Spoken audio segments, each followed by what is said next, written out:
Hello, party people, and welcome back to the IBS Freedom Podcast. I am joined, as always, by the most amazing, amazing co-host on planet Earth, Amy Hollenkamp, RD to the maximum. Hello, Amy. Hello. It's great to be here with you, as usual. Likewise. We didn't record last week. While I was getting my bronze goddess tan on in California, we skipped recording for a week. So we were sulking a little bit that we didn't get to talk to each other as much as we normally did. So welcome back. Back in action. Want to tell the good people what our topic is? Again, acknowledging they've already read the topic, but it seems like we should audibly do like a reveal. Feels like a failed surprise every time. I feel like it is. We're going to keep doing it though. We're going to keep doing it. We have certain brain lesions here on the IBS Freedom Podcast, and we're just going to lean in and make them more awkward. So we're running with it, man. Pulling the Sheryl Sandberg of leading into this. Care to reveal? Yeah. So we're going to be talking about H. pylori today. It's a fun little microbe to delve into with a lot of potential ramifications, I think, health-wise. And I think there's a lot of nuancy stuff that doesn't necessarily get discussed much with H. pylori. Which I'm sure we can delve into. I'm excited we haven't done an episode on H. pylori, and I don't know if I've necessarily totally picked your thoughts around this topic either, so I'm excited to hear sort of your take on certain things that I've noticed in the H. pylori genre. But yeah, I'm pumped to chat about H. pylori today. Yeah, likewise. And I think we learn from each other each time we do one of these episodes. So I'm excited to hear your perspective on it and your experience. And I think I'm going to preface this by saying I've had a change of heart around H. pylori specifically. Mm-hmm. And by the way, like I feel like this is like my one neuron that's a little bit dyslexic in a way. I can never quite make up my mind if I prefer to say H. pylori or H. pylori. So I'm probably going to toggle back and forth between alternating how I pronounce it depending on my mood throughout this podcast episode. So sorry in advance if I drive you crazy or the listeners crazy, but I can't make up my mind. But yeah, I've changed my mind on this in a way. In probably the last year or so. I know we've talked a little bit about the GI map stool test before, and my feeling for quite a while was that the GI map stool test was overdiagnosing H. pylori. Mm-hmm. But now, since I did more of a deep dive in the summer last year when I was developing Banish the Burn, I realized, oh, no, maybe the conventional tests aren't quite everything they're cracked up to be. And the GI map is catching some of the people who have H. pylori, but maybe it's not overgrown to the degree that it's caught on conventional testing. So now I do tend to treat it, even if it's under the threshold for that lab reference range on the GI map. I might not treat it really aggressively. I might just use like one or two things on it. Right. But if somebody is, especially if somebody's symptomatic of like, gastritis, GERD, reflux, burning, indigestion, like any of those symptoms that we could pinpoint on H. pylori, if they have some of those symptoms and the GI map is coming back positive, but it's below that threshold, I have changed my tune in the last year or so and decided, no, that might actually be worth treating. Again, maybe not with antibiotics. It might just be like one or two herbal compounds. But I am getting more in the habit of treating that when I see that on the GI map. I don't know if you feel the same way about that.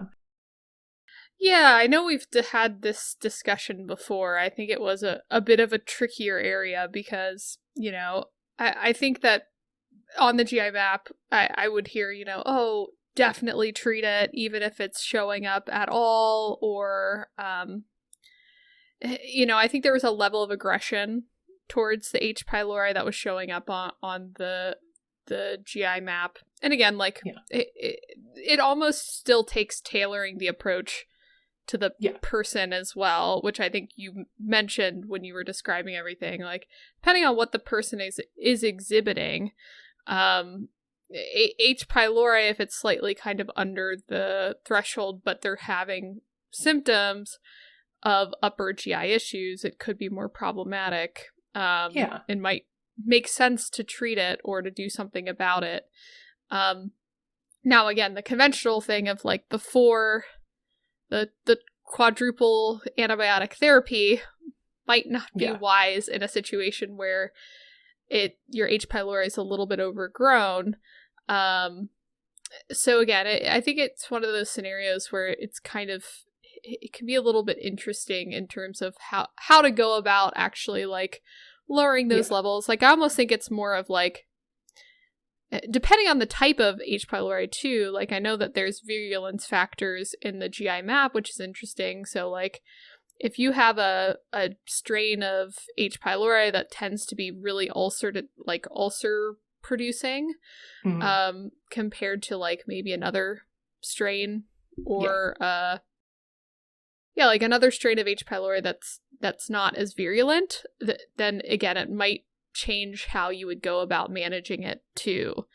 But yeah, I think you're right. There's probably like the degree or spectrum of H. pylori overgrowth varies in a lot of ways, and what's conventionally picked up is probably going to be the far end of the spectrum where they might have a lot of H. pylori going on, whereas maybe what the GI map's picking up, there's some dysbiosis or imbalance where there's kind of higher levels of H. pylori, but maybe it's not necessarily enough to be picked up by the conventional testing. Yeah, and I think that you can almost think of it like a hierarchy of, before we get into the possible treatments for it, you can kind of gauge like how severe your H. pylori is, and then judging like how you would treat it. So the lowest of the low would be if all the testing has come back negative, the GI map has come back negative, but you just think you have it, right? So like that, I would not treat that super aggressively. You could maybe throw some berberine at it or throw like one thing and see if it shifts anything. But if all of your testing has come back negative, including the functional testing, and you just think that you have it, you might just be looking for the wrong boogeyman, and I would encourage you to look at other boogeymen. Then, like up a couple of rungs from that would be the person who had a low level of H. pylori detected on something like a GI map. It's not overgrown. It's not displaying a lot of virulence factors, but it's there. And those are the people where it's like, okay, maybe it's an overgrowth, but it's not like a hella overgrowth. It's not crowding out everything else in your stomach to the point that you need to nuke it, but it's probably worth treating. If somebody came back like that with a low level of H. pylori, but it's not super virulent and they're asymptomatic, I would consider leaving it alone, personally. If the same scenario comes back, GI map is positive, it's not above the threshold, but it's not virulent, but they have symptoms, then I would think more in the lines of like herbals and probiotics and doing the natural strategies. And then kind of like the highest rung would be people who get the conventional tests, like the H. pylori breath test or the stool antigen from LabCorp or Quest, or they have an endoscopy and it's diagnosed on an endoscopy. Like, if those things are positive, then, maybe you consider the antibiotic therapy, or maybe you just treat it really aggressively with the natural compounds. But again, it's like, conventional testing is positive. That's a heck of an overgrowth. You probably want to nuke it and be really thorough with that approach and that treatment. Coming back on the GI map, but it's not necessarily overgrown. I don't know, try some herbals, see if it shifts anything. Maybe don't put all your eggs in that one basket. And then, if all your testing is negative and you're just convinced you have it, then you might just want to look at a different boogeyman. Yeah, because again, like there's definitely been some people that, we're sort of in between, like whether it's like, is it something that's going to help? Because you have, maybe even again, like they have pretty close to like where the threshold is on the GI map. Yeah. And we treat it and it doesn't help their symptoms much either. Again, like it's not really making a dent. I still think it's a good thing to pay attention to how you're responding to the treatment and adjusting versus just kind of blindly, strategizing based on what the test says still. Yeah. Or again, what you're saying, focusing on one boogeyman versus trying to be like, okay, if this didn't really make a dent, what could be going on, or what other factors do we need to address? Yeah. Well, and you touched on something too, which is you could have something that looks abnormal on test results, and it could be completely unrelated to the symptoms that you're trying to work on. Right. So you could have constipation, and you could have high methane on paper, like on a SIBO test, but the constipation could be caused by something else other than the methane. So there are plenty of people who have constipation who have normal methane levels, and there are people with methane-dominant SIBO who have diarrhea, and there are people who have no methane production. They have hydrogen production on a SIBO breath test, and they still have constipation. So it's like we want to have these conversations. And clinically, like doctors want to have these conversations with patients where they get to be the hero and they get to show you like, oh, this is the bad guy. It was this all along. And I get the value of doing that and showing you like, you're not crazy. It's right here. This is the reason for your constipation. But really, every time we're running a test and we're saying, I think this is causing this for you, we're speculating. We don't know for sure until we treat the thing. And if the symptom gets better, then that's building the hypothesis. But similarly, if you think, oh, I have H. pylori, that's why I have X, Y, and Z, and then you treat it and it doesn't change your symptoms, every time you try a treatment for that thing and it doesn't shift the symptoms for you, you are building the null hypothesis. You are building the case that proves that that thing that you're treating is actually unrelated to the symptom that you're trying to target.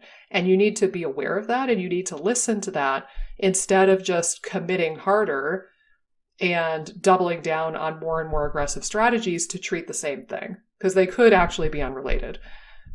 So that kind of a tangent, but I felt like it was worthwhile because, like I've seen people who are convinced that they have SIBO and they treat the SIBO until the cows come home and it doesn't do anything. Right. But when we shift gears a little bit, that makes a change. Or like H. pylori, they're hammering the snot out of H. pylori. And it's when we finally just put that on the back burner and say, maybe we'll come back to this later. Let's focus on something else. Like sometimes that makes the biggest difference. Right. Right. And again, like I think the SIBO analogy is really good because like sometimes people actually need to repair and rebuild their microbiome in order to find like total relief and progress. Like some people are going to be prebiotic responders, which is the opposite of nuking it with a whole bunch of herbals or pharmaceutical antibiotics. So I think it's always important to know that there's going to be nuances within the individual, and it's always important to pay attention to how you're responding to things and not just like, this is the only protocol and we have to push forward regardless of how you're doing. There has to be some ability to assess where someone's at and make adjustments. Humility. Like, I do think that ego gets involved quite a lot where, either on the part of the patient or the provider, where like both of them just want to keep doubling down on that path because they really don't want to acknowledge that they've been on the wrong path. Right. But I think it's worthwhile, especially with H. pylori, because honestly, and this is still something I mentally chew on all the time. Right. The question of, is all H. pylori bad? Right.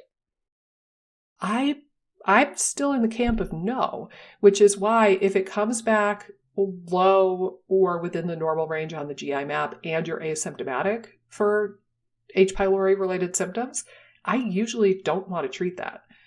But if you're symptomatic, then I think you could pay attention. But as an example, I pulled up just a couple more like references, and there's about a 35% prevalence of H. pylori infection in the United States, which sounds like a lot. So if you gather a group of your friends, if you gather 9 friends together, probably 3 of you have H. pylori, which is bizarre to think about. But the prevalence worldwide is about 50%. And the prevalence in some countries is much higher. Like I just wrote down from a study that I noted in Banish the Burn, the prevalence of H. pylori infection in Nigeria is 88%. Right. That is, so you gather 9 of your friends, like 8 of you, 8.5 of you have, I guess I should have just rounded it. You gather 10 of your friends. Out of the 10 of you, 9 of you have H. pylori. Like, that's pretty profound. And when I see stuff like that, it makes me wonder, does that mean that the life that we live, or like the environment in Nigeria, for example, is that conducive to H. pylori overgrowth? Like, there's something wrong, there's something bad in that environment that creates that problem, and it's something that needs to be addressed?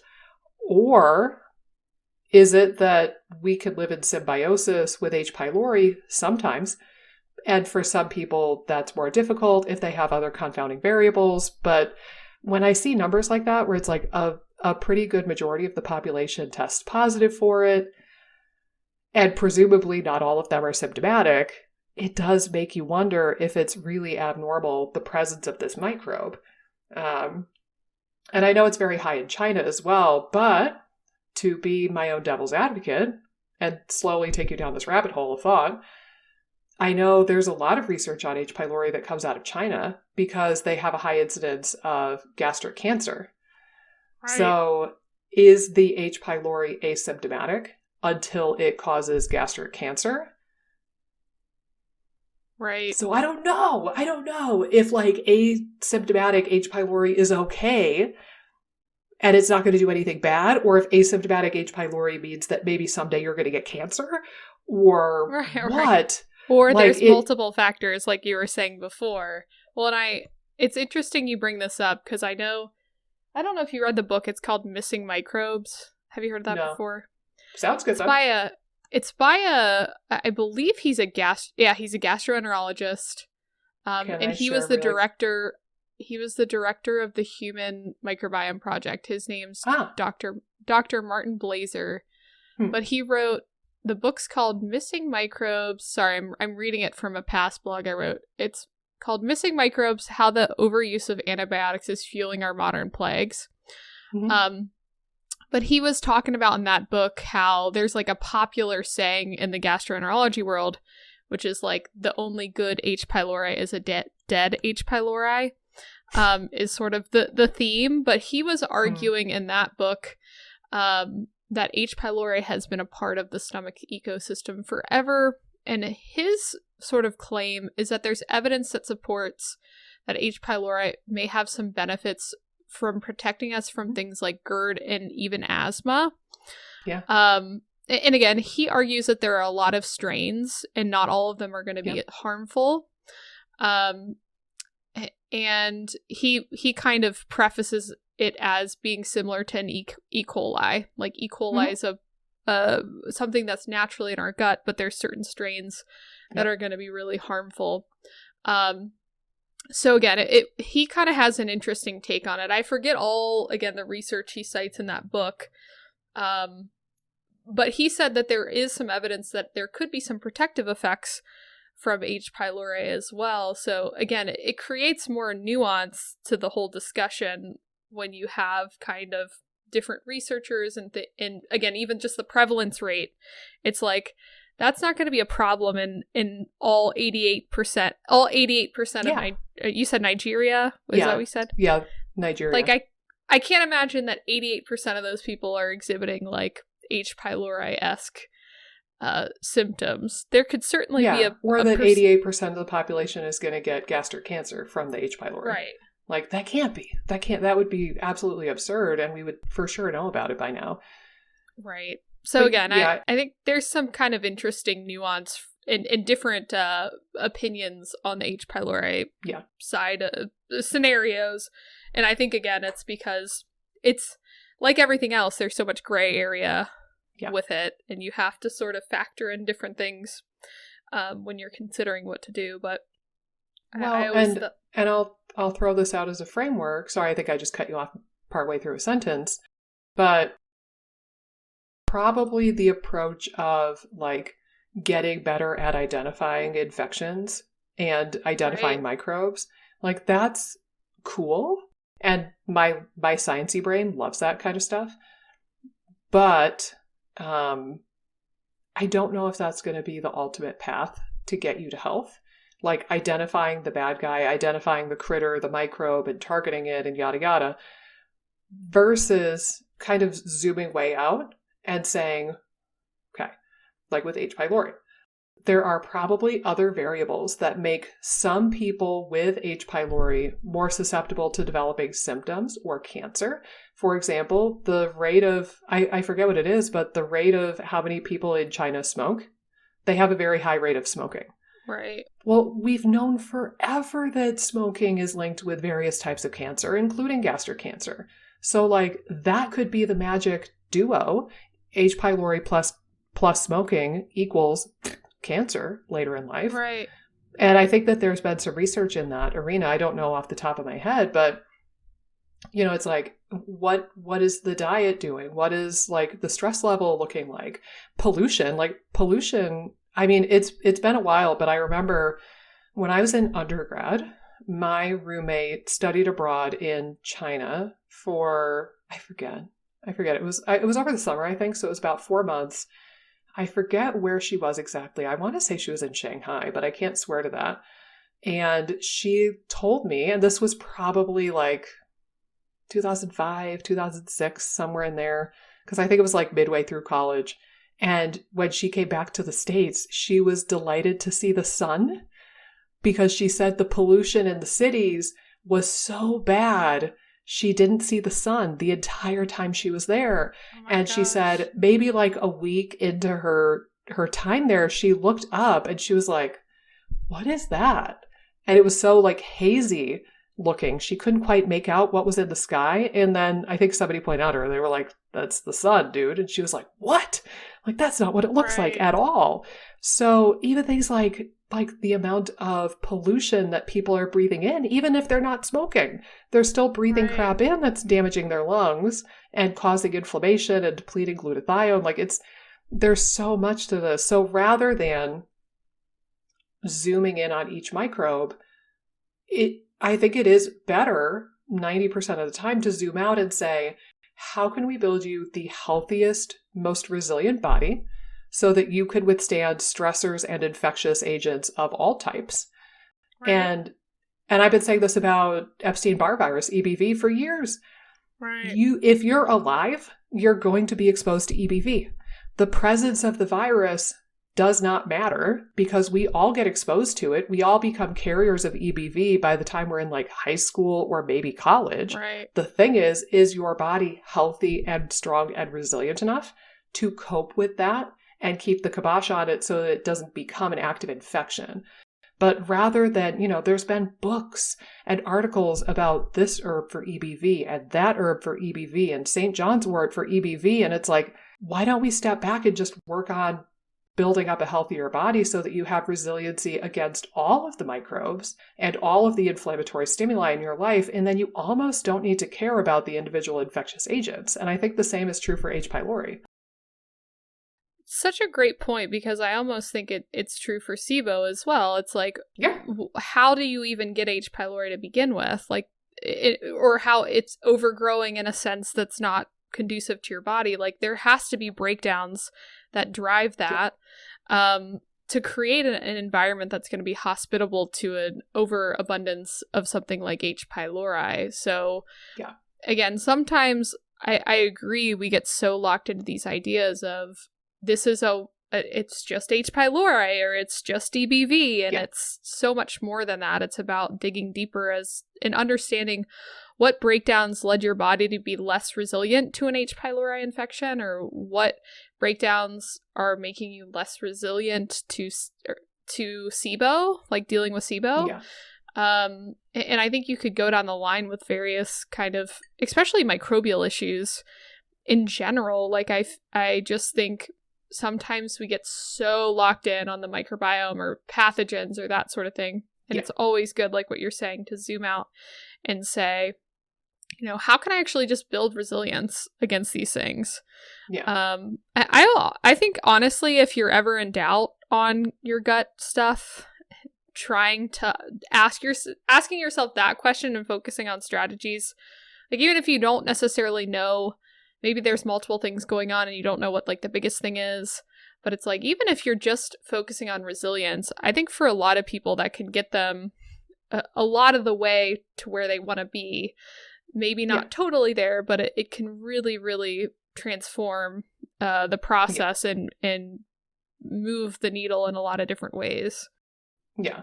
Well, and we talked about this a bit with the last episode, right? Like people wanting the answers and the boogeyman and kind of like pointing the finger and pointing blame, because a lot of times when we develop an inflammatory disease or a chronic disease, a lot of times there's blame put on us, either us blaming ourselves, right, or the provider who tells us it's all in your head, you did this to yourself, why don't you lose weight, et cetera, et cetera.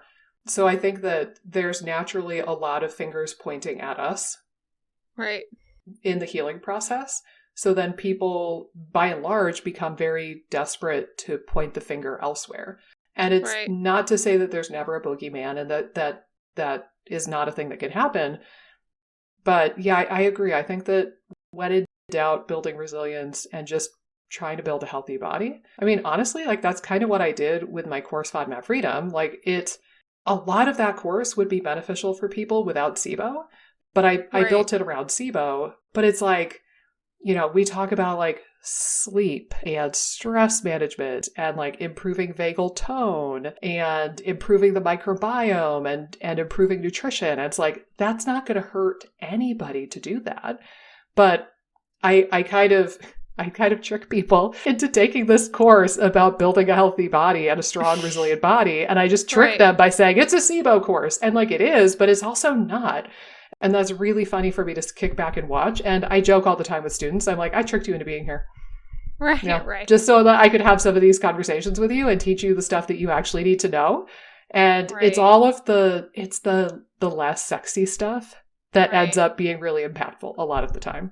But, it's like, you have to have like the label of, oh, this is a SIBO class, or the framework of SIBO for people to really care about some of these lessons, in my experience. Right. It's so funny you say that, because my course is the same way. Like, I just feel like it's all about foundational pieces. And it's funny because, my course is labeled as a SIBO course, but it's like some people are like, oh, would this still be valuable for like Candida or IBS in general? And I'm like, like it's speaking to a SIBO crowd. So everything's sort of put in the referencing SIBO, but it is interesting, because I think you're right. Like the majority of the program's all about foundational pieces that you just want to make sure you're checking the box on. Doesn't mean that they have to be perfect, but like that you're paying attention to these factors and trying to move the needle forward and creating habits that are going to build that resilience and build positive momentum and change.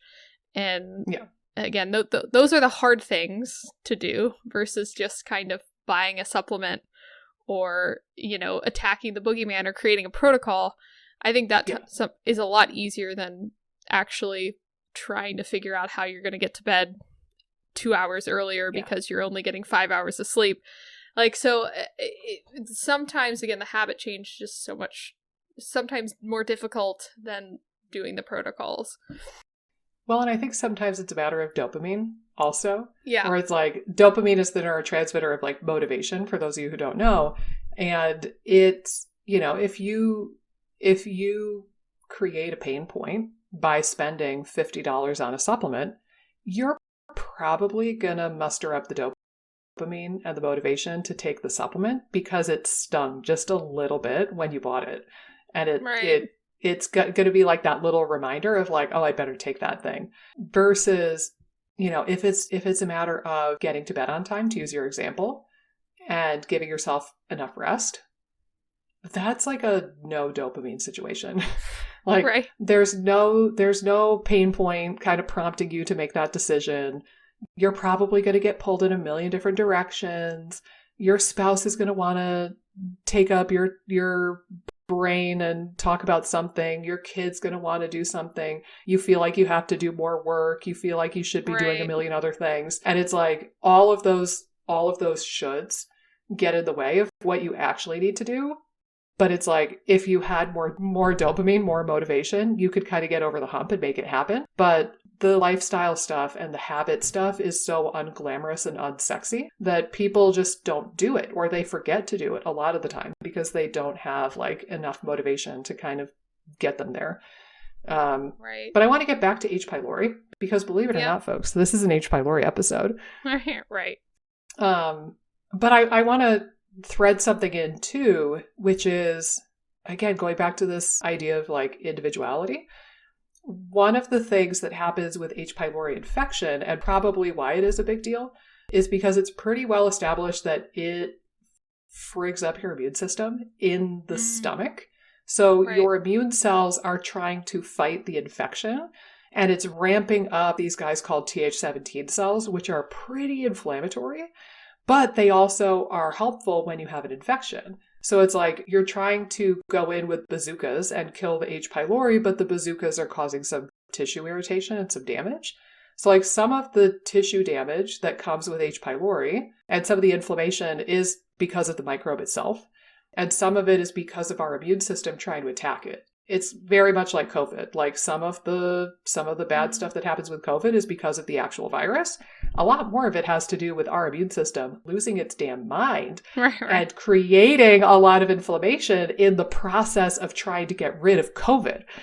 So that is something where, again, like if you build a healthy, resilient, strong body, and your immune system on a day-to-day is pretty chill and pretty happy, then maybe your immune system won't lose its mind as much and it'll be more efficient in its ability to kill off the H. pylori. Versus if you have a lot of stressors and inflammatory stuff in your life to begin with, and then the H. pylori gets the opportunity to overgrow, then your immune system is going to go bonkers, and it's like this thing that snowballs away from you. So going back to that idea of resiliency, but again, one of the mechanisms of why that's important is because of what happens with the immune system locally in the stomach and all of that inflammation that it generates.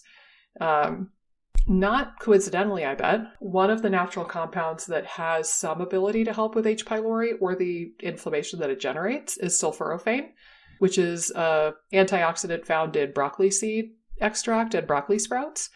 And I bet that that's a piece of it. I bet that it's because of that like local inflammation and those Th17 cells, because that's one of the things that sulforaphane is well known to do. It's anti-inflammatory in very much the same sense as things like turmeric and resveratrol and green tea. Like they all kind of work on the same immune chemistry, for the most part, at least. Right. Well, and I know green tea's helpful for H. pylori as well. So again, maybe the same mechanisms at play. I even think like grape seed extract might fall in the same vein. I don't know if it would, but maybe could be playing a role in some of the immune system modulating effects. And I think again, like I don't think we've mentioned it, but maybe everyone knows, but H. pylori is sort of well known for being the ulcer microbe. So again, some of the inflammation it's generating can lead to sort of damage to the tissue, whether it's an ulcer, gastritis, or an irritation in the stomach. And I would say too, one other thing that H. pylori can do, just like to help the environment become more hospitable for it, is that it produces like certain enzymes that can kind of like lower your acid levels to make it nice and cozy for it to take hold. The H. pylori doesn't really love a high acid environment either. So, you know, it definitely can disturb digestion in a lot of ways where it's kind of creating a potentially lower stomach acid scenario for you, which then, again, we've talked about leads to things like SIBO and dysbiosis downstream. Yeah. And I think that's an important point to recognize, because if you have, like from a hierarchy standpoint, if you have something like H. pylori or even gastritis that's maybe not related to an H. pylori situation, you almost want to address those things first before kind of moving down into things like SIBO, just because it's going to be really hard to make progress with SIBO, if there's all this dysfunction going on in the stomach, from a digestive capacity, inflammatory standpoint, if there's just a lot going on there, it's just going to be impossible to really solve things downstream. And I think sometimes I see that a lot with clients. I've actually been seeing a decent amount of clients with gastritis as of late. Yeah. And sometimes it's not even like really referenced to them or like told to them. Like their doctors are like, oh, you had a little bit of a irritation in your stomach. BTW. But they just blow it off, or sometimes they don't mention it, and I'm like looking through their endoscopy notes and it's like, yeah, the doctor's like, oh, has mild gastritis or something, but they were never told. Yeah. So it's very interesting to me, again, that I have been seeing more gastritis-y things, but in that scenario, a lot of people are still so focused on the SIBO because the gastritis has been like sort of like either not paid attention to or like just a flippant thing, like, oh, you had a little bit of something going on, but not a big deal. And I think it's important to recognize if you have something like H. pylori or gastritis or any sort of stomach-related thing going on, and maybe you do have SIBO, of the two things, if you're trying to do things from like from a process standpoint that makes the most sense, doing some of the stomach work is probably going to be the way to go at first, and then working your way down would be the next step. Well, I think from the efficacy of the protocol standpoint, you're right. And also, I'll throw out one other reason you're right. Your ability to tolerate stuff that you want to take for SIBO is going to dramatically improve if you work on the gastritis first. Right. So like I've seen many, many people with gastritis and SIBO try to take ginger for their motility. And they say, oh, it did help my motility. I was less bloated or I had a good poop, but my stomach burned like crazy. Right. So I can't take it. And it's like, yeah, because of the gastritis. Or another one that I've seen, like any sort of antimicrobial that's made of an oil, like oil of oregano, or there's a product, the Candibactin AR has like oils in it. And there's one from Orthomolecular called intestinol. And I think it's like thyme, oregano, and one other, maybe clove oil all put together. But all of those like basically concentrated essential oils that are put in a gel capsule, like it'll be put in with something else like coconut oil or olive oil or something. Right. But you're still getting a really concentrated aromatic oil, and those irritate the heck out of gastritis a lot of times. And even something like I've seen people with gastritis who can't tolerate magnesium citrate or vitamin C supplements because the citrate or the acetic acid, like those compounds are irritating to the stomach, so they can't even take magnesium citrate to poop, let alone do anything else for their SIBO. So such a good point. I'm glad you brought that up. Yeah, because it's like there's so many people, and it can be almost indicative too, even if they haven't been diagnosed with gastritis. Yeah. If they take like HCl or something, or, I get horrible burning with HCl. I mean, that could be really indicative that there's probably some sort of irritation going on that needs to be addressed first before you can really move forward with other things. So I think you're dead on there. It's like, it's almost hard from a treatment standpoint to address any of the SIBO scenario stuff. But yeah, that's a great point. I agree. A much more limited tool belt. If you don't take care of the upper GI stuff first. And honestly, so the first 2 times that I did FODMAP Freedom, I didn't have a lot of content around GERD in that course. Because again, like in my mind, it's a SIBO course. Right. But that's why I made Banish the Burn last year. And I give that as an adjunct to FODMAP Freedom as one of the bonuses. And that way it's like, it's not part of the core curriculum. So if you just have SIBO or you just have IBS, you don't have to do that mini course on the GERD and gastritis. But for the people who do, I encourage them to go through Banish the Burn and work on that first, and then circle back to the main curriculum of FODMAP Freedom. Because again, it's like, you're going to have a very limited tool belt, and you're going to be dealing with a lot of stuff that's going to cause downstream effects and keep you stuck in the SIBO. unless you take care of the stomach stuff first. So I had to add that into the program in a way because I was like, well, there are some people who are really hitting significant speed bumps because of their ability to tolerate the stuff that I'm recommending in FODMAP Freedom. Right. Yeah, totally. Yeah. Being nimble and thinking on our feet. That's what we have to do clinically. Yeah. All day, every day is like, okay, that didn't work. All right, what can we do to improve that experience and make that work better?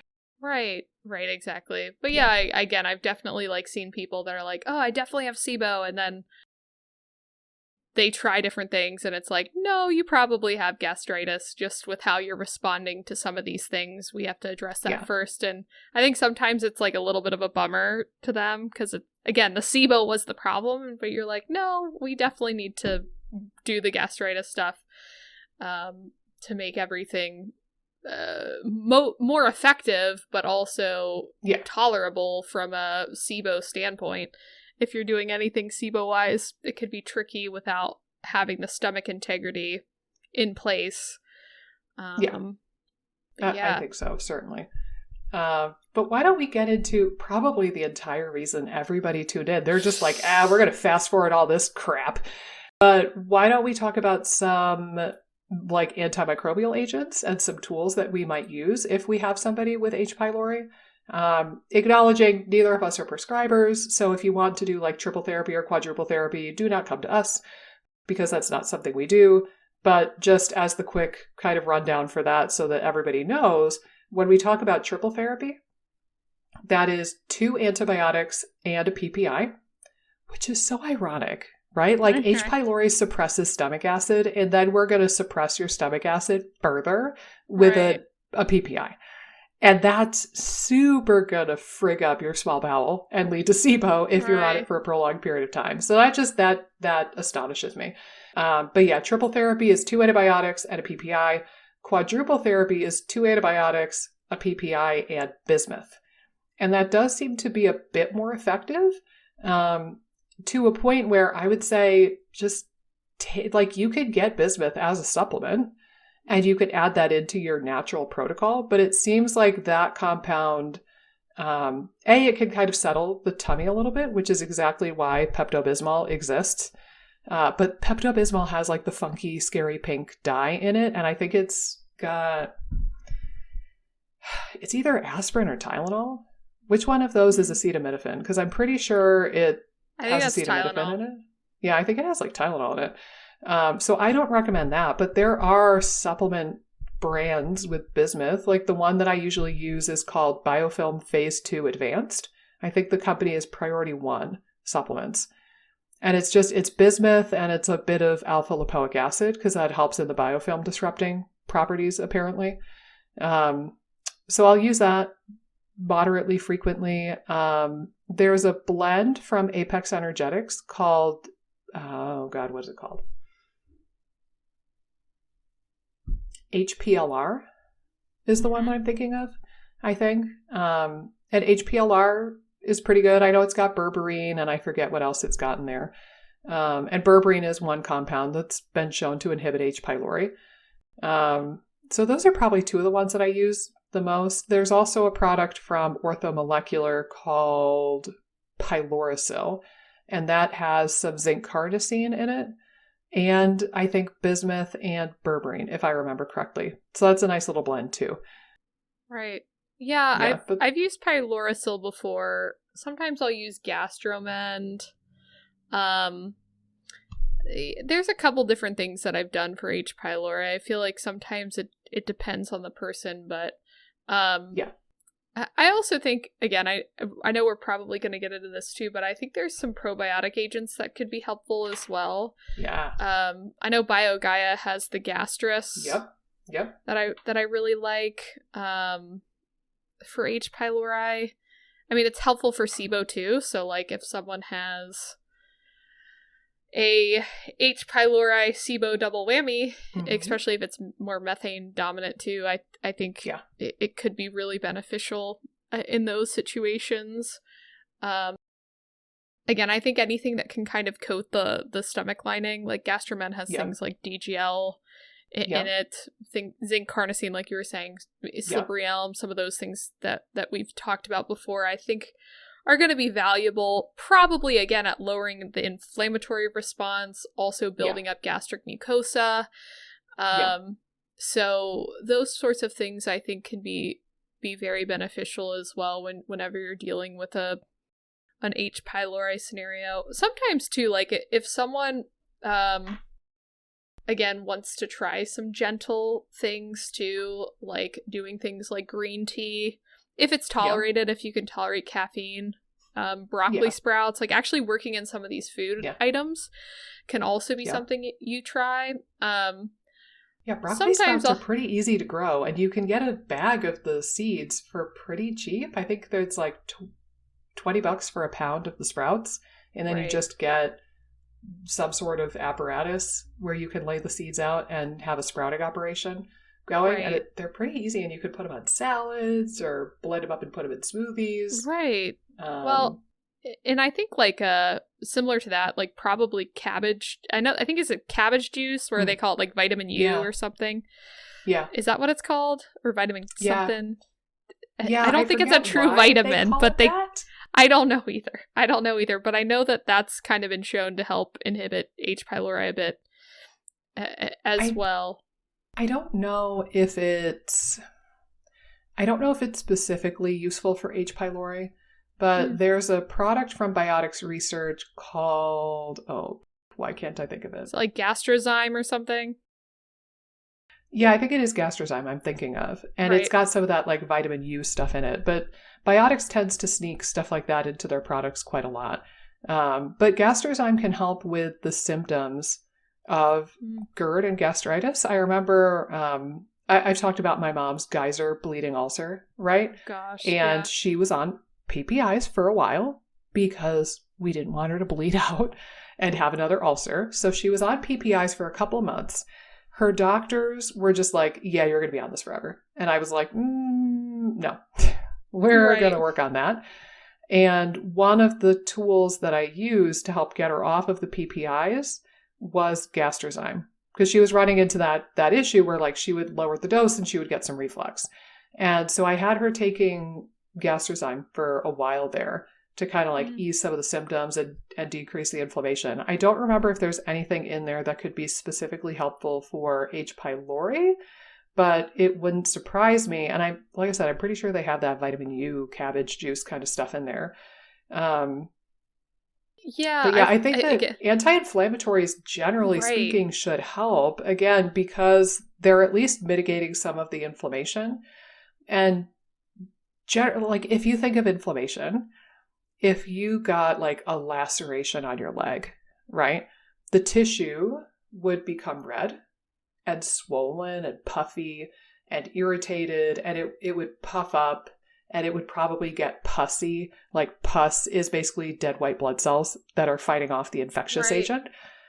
And if you think about like irritated tissue but on the inside, it would stand to reason that the tissue would be red and puffy and be like covered in white blood cells trying to fight the infection.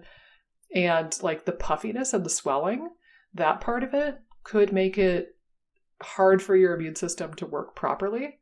Like it's almost too much of a good thing. So if you can help just mitigate some of the inflammation and take out some of the puffiness in the tissues, I think that could be helpful for any sort of infection. So like if it's topical, maybe we would use something as an astringent and we would try to like tighten up the tissues and release some of that swelling and get it to be a bit better. But I think, in green tea has some astringent properties. Maybe that's a piece of why it works, right? Like maybe it's the astringency and the antioxidants combined and we're getting some effect there. The sulforaphane I mentioned. Even there's some polyphenols that inhibit H. pylori to some degree, or even there was one study that showed that, and I think it was a little older, but there was a study that showed that 5 grams of vitamin C per day led to about a 30% eradication rate for H. pylori. Yeah. I mean, no harm, no foul there. Like, sign me up before I take 2 doses of antibiotics and a PPI. for a month or whatever it is, like sign my ass up for the high dose vitamin C. Absolutely. Right. Well, again, I think you can layer in like different strategies too. Like, again, maybe you like green tea and you tolerate it, so just drink a little bit more green tea. Maybe you can work in some sprouts in your salad. Again, have things like blueberries or like other very polyphenol rich foods that could potentially help with H. pylori. Chocolate. Yeah. And again, like even, coffee, if you tolerate things like fermented foods, you could add some of those into, which could be helpful as well. Yeah. So, I mean, I think there's a lot of like ways that you could support an H. pylori approach food wise too. It might not be enough totally to eradicate the problem on its own, but I think that there's a lot of different layers that you could add into an H. pylori protocol that's outside of the supplemental kind of stuff too. One other thing that similarly for Go SIBO, ahead. right? Like support the body with nutrition to the degree that you're able. And I'll throw out there too, you touched on this, but when you're looking, if you Google herbs for H. pylori or antimicrobials for H. pylori, or if you're listening to this podcast and you're like, okay, they rattled off 10 different supplements, which one do I get?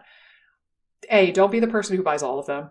Just don't. Right. But B, like trying to look for twofers or threefers wherever you can. Right. So like if you have H. pylori and also methane SIBO, BioGaia just became really appealing to you. Right. Versus like if you have H. pylori and you have high blood sugar or diabetes, then maybe the berberine is really, really appealing to you, right? Because there's some research that berberine can help with blood sugar regulation when it's high. So you can kind of like pick and choose these strategies a little bit based off of other kind of stuff that you're struggling with. If you know that you have H. pylori and you also have arthritis and you need some anti-inflammatory support, throw in some turmeric and some, sulforaphane and get some of those antioxidants going in addition to your antimicrobials. So you can kind of like, to give you guys a peek into our brains, like what we kind of go through clinically when we're thinking of how to build a protocol for the person. That's the sort of stuff that I do. And I know like on my YouTube channel, I get requests all the time. Like, oh, just do a SIBO protocol A to Z video. And it's like, I can't. I would love to, but I can't. It's not that simple. Because again, like the antimicrobial that we use is going to be different. The supportive agents and the probiotics, the things that we're going to use, I'm trying to tailor it to the individual. If you see a functional medicine specialist who has the same damn SIBO protocol for every SIBO patient, run. Because that's going to only work, 20% of the time, and then everybody else is going to be shit out of luck. So that's exactly what we're trying to get away from, is the protocol bullshit. And yet I get comments practically every week on my YouTube channel begging me for a protocol. And I'm like, I can't. Because I don't know you. Anyway, moment of like existential crisis of a YouTuber that I had to share, but you talk for a minute because now I've exhausted myself. Oh no. Oh. I'm trying to help you guys. I am, but like you make it hard. Well, again, like I think that's where the nuance comes in, because like not everyone can tolerate green tea. So from a caffeine standpoint, or for other reasons, so it's like, that might not be an option for you. So there has to be some nuancy stuff to all this stuff. And I think, like what you're saying, the more you can consolidate things based on other issues that might be going on, the better. I will say too, like one other thing I've found to be helpful in certain cases, and this could be because of an immune benefit from this particular supplement compound, but also potentially from a binding. Like there's some evidence that it can bind to like H. pylori, would be like colostrum or SBI. Some of those type supplements could potentially be helpful, and there could be dual reasons why. Like again, some of the stuff we don't necessarily know, but again, that could be something to think a little bit about too, like immunoglobulin formulations that could be helpful. Yeah. That's a good point, because I think from like a binding perspective, immune enhancement, I know also the supplement lactoferrin has decent research with H. pylori, and also some other critters, like I think Klebsiella and like some of those like, proteobacteria phylum guys, which H. pylori is in proteobacteria, FYI. Right. So like it belongs to the same big group that E. coli, Klebsiella, Pseudomonas, like all of the nasty nasties belong in the same kind of clan, just so you know. Right. But I know lactoferrin, which is also derived from dairy, has some ability to disrupt the H. pylori biofilm and enhance eradication. And I've used that in H. pylori protocols many times. Yeah, and it makes you wonder if there would be some synergy using lactoferrin and colostrum together.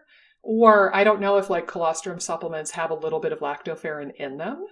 And maybe that's a piece of it? They actually do. Okay. I know I'd have to check my bag. Personally, and everyone's different, again, like I want to preface before I go into this, but I've really liked colostrum for a variety of different reasons. I think it generally helps my energy, probably more so than any other supplement I've tried. And again, I'm prefacing that like this could be a singular thing for everybody's going to buy it now, Amy. I know everyone's going to buy colostrum. Amazon is going to be flooded with colostrum inquiries now because of Amy Hollenkamp. Right. I'm trying to prepare Amazon because I'm so nice.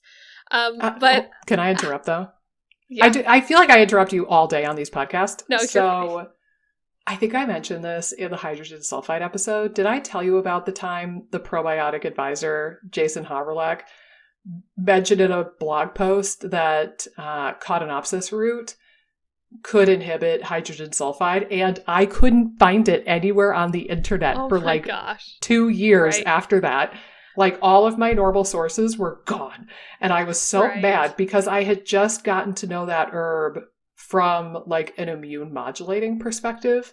And like kind of more what it's traditionally used for is like an immune aid or immune modulator. And I think it helps with like replenishing qi or something in Chinese medicine. But I had just gotten to know that herb and I was starting to use it a fair amount. And then he mentioned that it might inhibit hydrogen sulfide and everybody bought it. And I was so mad. I was like, darn it, Dr. Hamelak, you have to be careful what you say. So anyway, I'm just waiting for the day when we have like 1 million subscribers on YouTube and are saying, hey, this thing is great. And then like everybody buys it and we frig up the market on Amazon or whatever. I'm just waiting for that day. So mark my word, it will come. But continue. Yeah, now they interrupted you. I've tended to like, because there's SBI, serum bovine immunoglobulins, which are somewhat similar to colostrum too, which I do like, but personally I found that I tend to like colostrum a little bit better and it's cheaper. But you can like, one thing I will mention, if it's something you were interested in, I know the brand I like, they have like a free sample bag that you could order from. The one that I typically use is Sovereign Laboratories Colostrum LD. I don't know if you've heard of that one. But I'll pull up a tab right now. Yeah, I usually take 2 scoops at bedtime. Or two teaspoons, I should say, before bed. But I've found, again, like generally energy-wise, I feel better taking it. I've noticed a significant energy boost from taking it versus not taking it.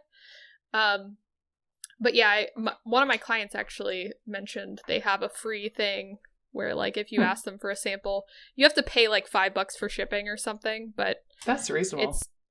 It's a bag. It has like 10 servings in it, so it's a decent size sample too. Well, and I might do that actually because I've been debating. I'm like, I wonder if I could tolerate just little bits of dairy here or there.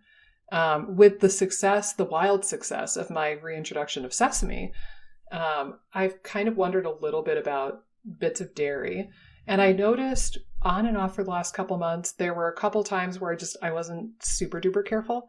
And then like, I remember in the summer last year, we got, I think it's the Pamela's brand gluten-free graham crackers. And we were doing s'mores at my parents' house. Yeah. My mom had gotten them. And my mom has a brain lesion. But she's really good about checking for gluten in things, but she is not super diligent about dairy for some reason. She sees a gluten-free label and she's like, cool. And she'll buy like 6 of everything. So this was one of those, like my mom had bought these Pamela's gluten-free graham crackers and we were doing s'mores, and I had one. And I was like, wow, this is really good. And I looked at the label after I'd eaten like 3 of them. I looked at the label, and like the first ingredient was butter. And I was like, oh. I'm familiar with the brand too. They are really good. Yeah. And I was like, And I just kind of like, it was way too late even, because I think I didn't look at the label for a while later when we were packing stuff up and putting it away.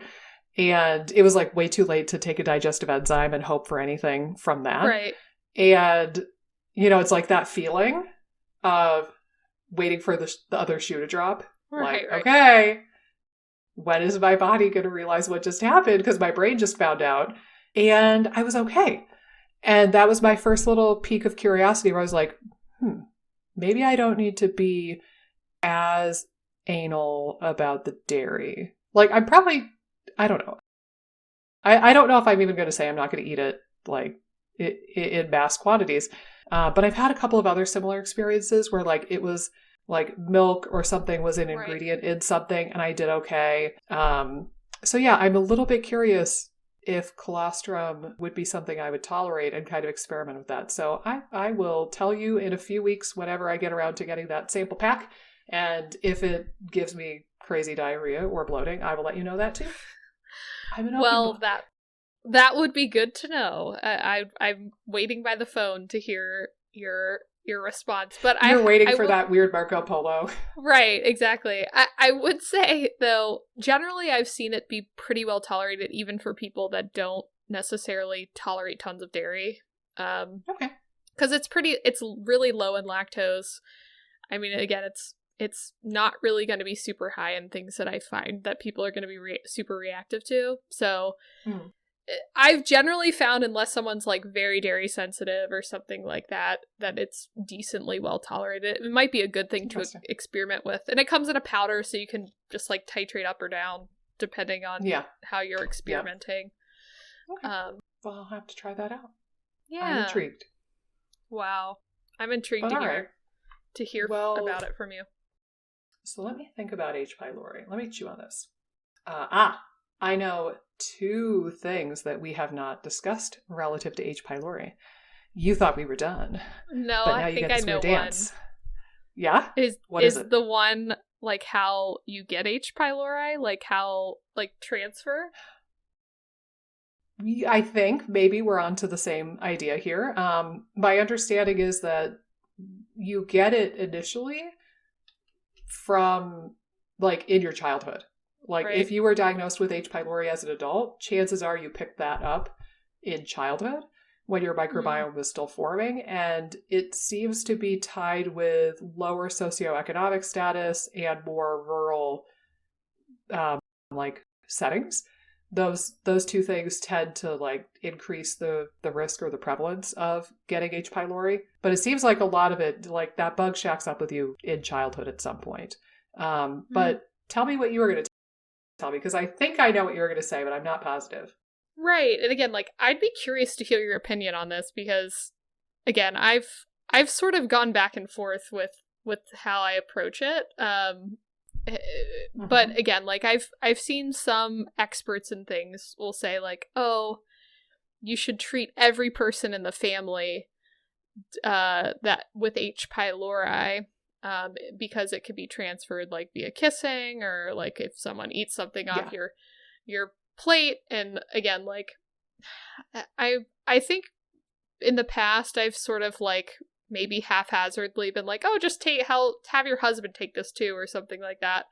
But again, I'm not 100% convinced of that. And you could convince me. I'm just, again, I'm not sure. I'm still, like, unsure how I feel about that as an idea, because I think there's a lot of different factors that could lead someone to, for something like that to be transferred or not. Well, again, it's going back to the presence of the microbe in the world isn't the problem. Right. It's like how your body was able to tolerate and modulate it. Now, if your body has been hella inflamed and ticked off and dysfunctional, and you're, like, still recovering from stuff and you're still working on it, you don't want to get reinfected right away. Right. So I do kind of get it. But yeah, the idea, and this was part of what I was going to say, is that H. pylori can be a part of the oral microbiome. Right. Which is extra creepy. I don't know if you need to treat everybody in the house, and I don't know if I would be worried about like taking a bite off of somebody's plate kind of stuff. If you're like regularly swapping spit with somebody and like kissing them like a spouse, I think the compromise that I've done more often is I've said, hey, we don't want you to be re-inoculated. Why don't we have you and your spouse, or you and whoever you're smooching with on the regular, why don't we have both of you do oil pulling with black seed oil for like a week or two? Because black seed oil is one of the many compounds that has been shown to reduce H. pylori infection or improve eradication. Right. And I think that that's pretty harmless.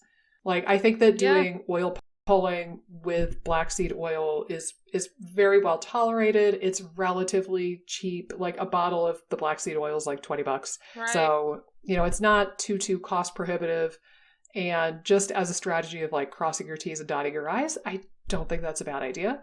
I would not treat with oral antimicrobials probably, and I don't think I would lose a lot of sleep over it. But again, like if I know that the patient is married or has like a steady boyfriend or girlfriend and they're swap and spit on the regular with one person, I don't think it hurts to have them do that. I just had a patient's boyfriend do that kind of recently-ish. And he was fine with it. He was like, okay, whatever. Like, I just want you to feel better. Yeah, I think, again, like, I've been a little bit skeptical about, like, the full protocols for each member of the family. But what you're saying is sort of a reasonable approach, I think. It's like, maybe do a little bit of something, also, which is sort of like what I've done in the past from an H. pylori standpoint, if there's, like, again, a spouse or a boyfriend, girlfriend scenario. But, it's if you're close enough with them and you see them enough that it wouldn't be really awkward to ask them if they would swoosh some weird herbal potion for 2 weeks. Right. Like, if your relationship is that close, I feel like it's worth having them do that. Similarly, I know the BioGaia, the gastrus, like you could have them take that, and who knows, like they might think that it's the greatest thing ever. But some of that bacteria stays in the mouth because I know that probiotic has been shown to reduce dental cavities. Right. Which means that it's modulating or changing the oral microbiome, which means that maybe it would be able to exert some of the anti-H. pylori effect inside the mouth when you chew it up. So I feel like either of those are safe enough and like benign enough that if the person is not carrying it in their mouth, whatever, no big deal. Also, just asking your significant other to floss every day at least during this treatment, but like they should floss every day anyway. Floss every day and get like a $5 tongue scraper and scrape the nasties off your tongue and then do the oil pulling. Like, I think that little protocol, and I think A, it's harmless. B, it might help prevent a re-inoculation on your part. And C, if you can convince your spouse or your significant other to scrape the nasty shit off their tongue and floss every day, and this is your way of tricking them into getting into that habit, cool. You'd be surprised, because I ask people on my intake forums, how often do you floss? You would be shocked at the number of adults who do not floss. And I'm like, oh. Yeah. Please, it's so cheap. Please do it. It's funny because, like, the act of flossing is gross, but also not flossing is gross. Like, yeah, flossing I would rather is like deal with the act. Yeah, because you're all right.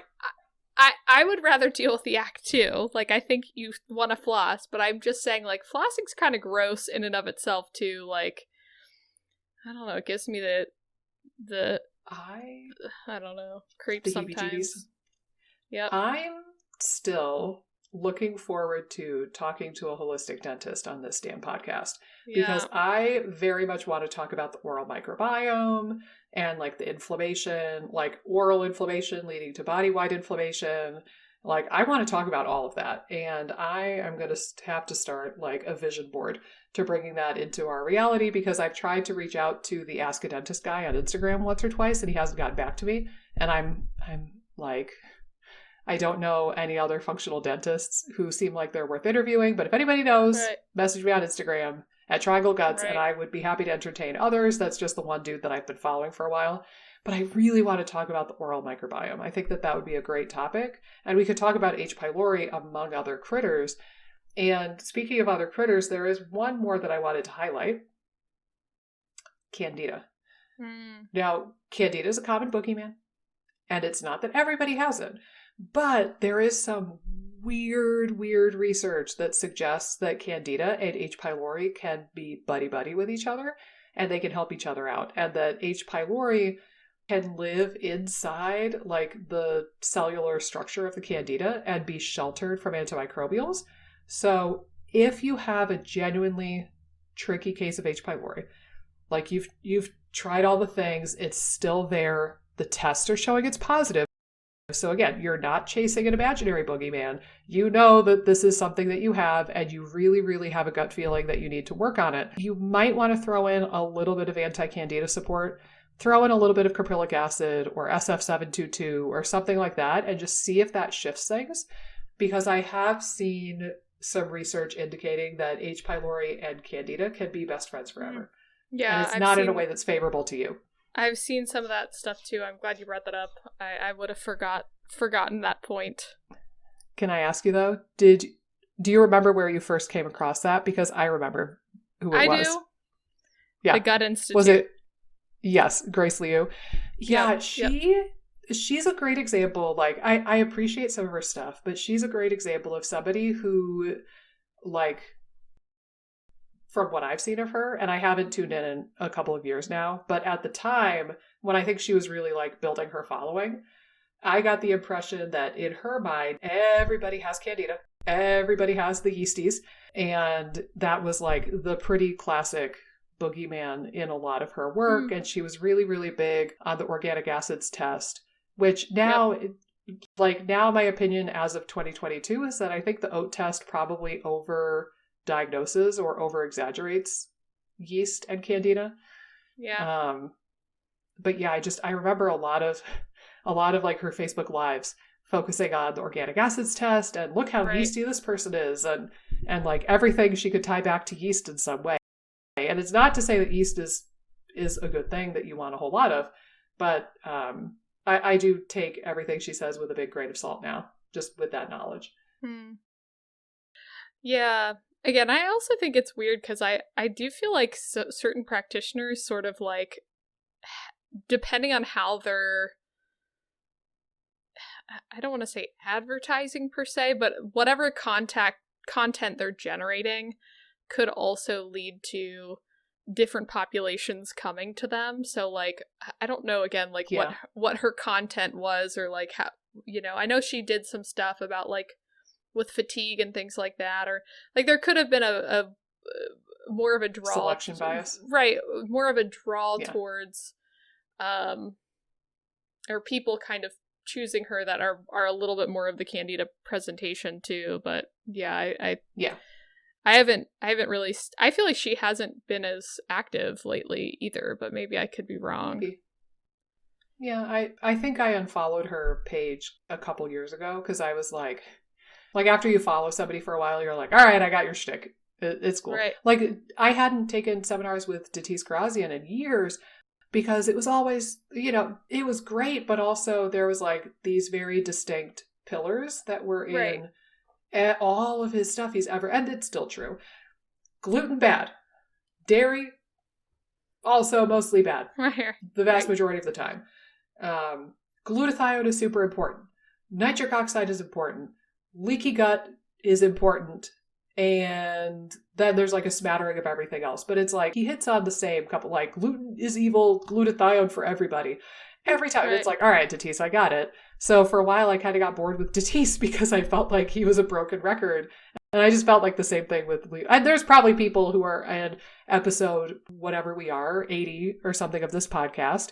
And they're like, all right, you guys with building resiliency and the nutrition and all that crap. We get it. Right. So maybe people are bored of me too. But yeah, she was one where I was just like, yeah, like I feel like less than 100% of the population struggles with yeast.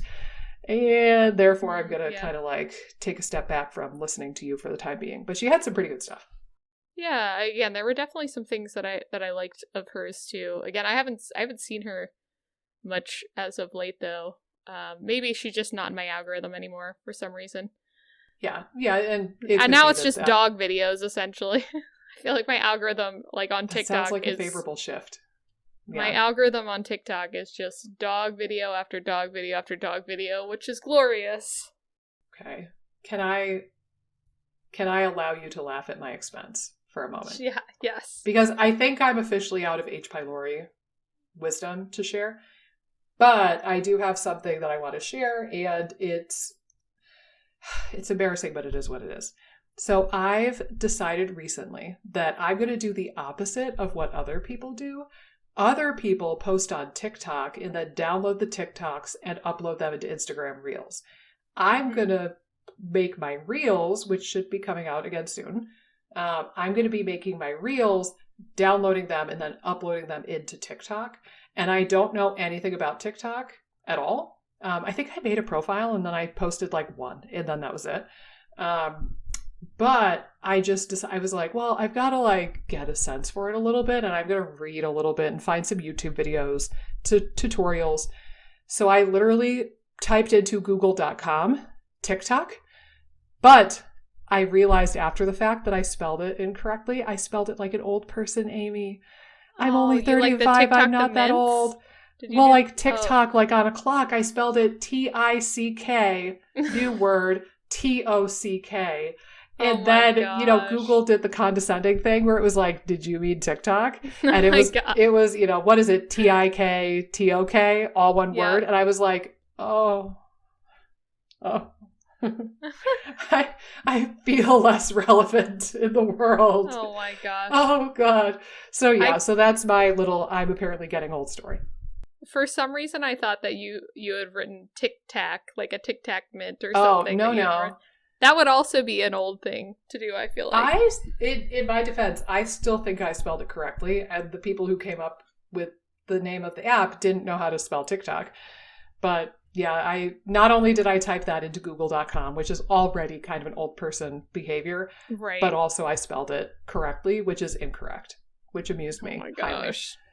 Highly. Yep. So just prepare for the old lady of TikTok to be there. But I decided I've got all of these fun Instagram Reels. I might as well pop them over there onto that platform. Yeah. But one of my next projects in the moving saga, I have my husband's level. And I'm going to hang some pretty stuff on that wall. So when we meet to record next week, I should have some pretty stuff on my wall. So stay tuned. I meant to do that for today's podcast, and then I just didn't get a chance, actually. Yeah. Well, you were traveling. You needed your rest. Yeah. Yes. But I also want to take a quick moment and say, once again, people, if you're not watching this on YouTube, you are missing out.